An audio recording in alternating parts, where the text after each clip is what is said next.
क्या होगा अगर मैं कहूँ इंटरनेट का 95% हिस्सा आपने कभी देखा ही नहीं। आप जिस गूगल, यूट्यूब और इंस्टाग्राम को इंटरनेट समझते हैं वो सिर्फ एक छोटा सा हिस्सा है। एक ऐसी दुनिया जहां आपको पहचान मिनटों में बिक सकती है, जहां करोड़ों रुपए की डील होती है बिना किसी बैंक के, जहां पुलिस भी हर जगह नहीं पहुंच पाती। लेकिन क्या डार्क वेब सिर्फ अपराधियों की दुनिया है, या इसके पीछे एक नई सच्चाई छिपी है जो आपको आज तक किसी ने नहीं बताई। आज इस वीडियो के अंत तक आप डार्क वेब के बारे में हर वो सच जानेंगे जिसे जानना हर इंटरनेट यूज़र के लिए ज़रूरी है। डार्क वेब है क्या?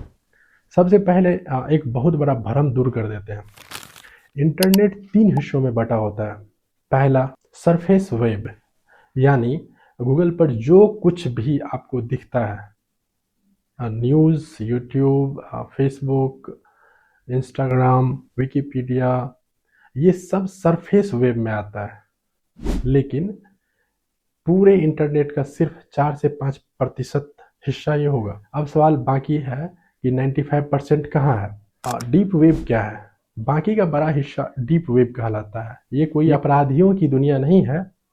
आपका Gmail, bank account, hospital records, government documents, जितने भी कॉलेज पोर्टल्स, ये सब डीप वेब का हिस्सा है। इसको गूगल सर्च से नहीं किया जा सकता है क्योंकि ये पासवर्ड प्रोटेक्टेड होता है और पासवर्ड से सुरक्षित होता है।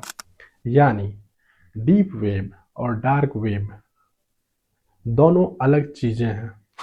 डार्क वेब क्या है? अब आते हैं असली सवाल पर। डार्क वेब एक छोटा सा हिस्सा है। इसे सामान्य ब्राउज़र से खोला जा नहीं सकता। इसके लिए खास ब्राउज़र चाहिए, जैसे टॉर ब्राउज़र। टॉर आपकी पहचान छिपाने की कोशिश करता है। यही वजह है कि बहुत से लोग इसका गलत इस्तेमाल भी करते हैं। लेकिन हर डार्क वेब यूज़र अपराधी नहीं होता है। डार्क वेब बना क्यों, बहुत कम लोग जानते हैं। डार्क वेब की तकनीक का शुरुआती विकास गोपनीय संचार के उद्देश्य से हुआ था। आज भी कई पत्रकार, ब्लॉगर और ऐसे लोग जो दमनकारी देशों में रहते हैं अपनी पहचान सुरक्षित रखने के लिए ऐसे नेटवर्क का इस्तेमाल करते हैं। डार्क वेब का एक अच्छा उपयोग भी है, लेकिन यहीं से कहानी बदल जाती है। डार्क वेब का खतरनाक चेहरा यानी गुमनामी कुछ लोगों के लिए हथियार बन जाती है। इसी वजह से cyber crime, illegal market, scam, malware और डेटा लीक जैसी गतिविधियां डार्क वेब से जुड़ी खबरों में अक्सर दिखाई देती है। याद रखिए, हर वेबसाइट अपराधी नहीं होती। क्या आपको डाटा वहां पहुंच सकता है?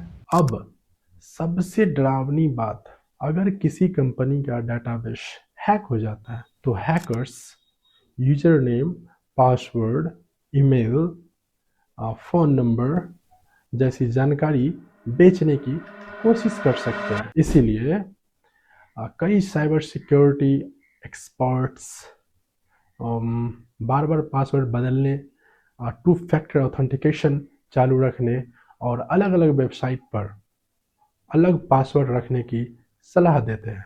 बहुत लोग सोचते हैं डार्क वेब खोलना ही अपराध है। सच्चाई, हर देश के कानून अलग है। इलीगल गतिविधियों में शामिल होना और या गैर कानूनी सामग्री खरीदना, बेचना या डाउनलोड करना गंभीर अपराध हो सकता है। यानी ब्राउज़र से ज़्यादा आपका काम मायने रखता है। अगर कोई आपको डार्क वेब का लिंक भेजे, उसे खोलने से पहले सोचिए। अगर कोई कहे यहाँ से सस्ता माल मिलेगा, सावधान रहें। अगर कोई आपके ईमेल पर सस्पिशियस लिंक भेजे, कभी क्लिक मत कीजिए। स्ट्रॉन्ग पासवर्ड रखिए, 2 फैक्टर ऑथेंटिकेशन चालू रखिए, सॉफ्टवेयर हमेशा अपडेट रखिए। इससे क्या होगा, कोई आपको हैक नहीं कर सकता। यही आपकी सबसे बड़ी सुरक्षा है। डार्क वेब अपने आप में अच्छा या बुरा नहीं है, ये सिर्फ एक तकनीक है। उसका इस्तेमाल कौन और किस मकसद से कर रहा है, ये मायने रखता है। यही सबसे बड़ा सवाल है। अब आपकी बारी, क्या आपको लगता है भविष्य में साइबर क्राइम बढ़ेगा या एआई और टेक्नोलॉजी से उसे रोक देंगे? अपनी राय कमेंट में ज़रूर बताएं।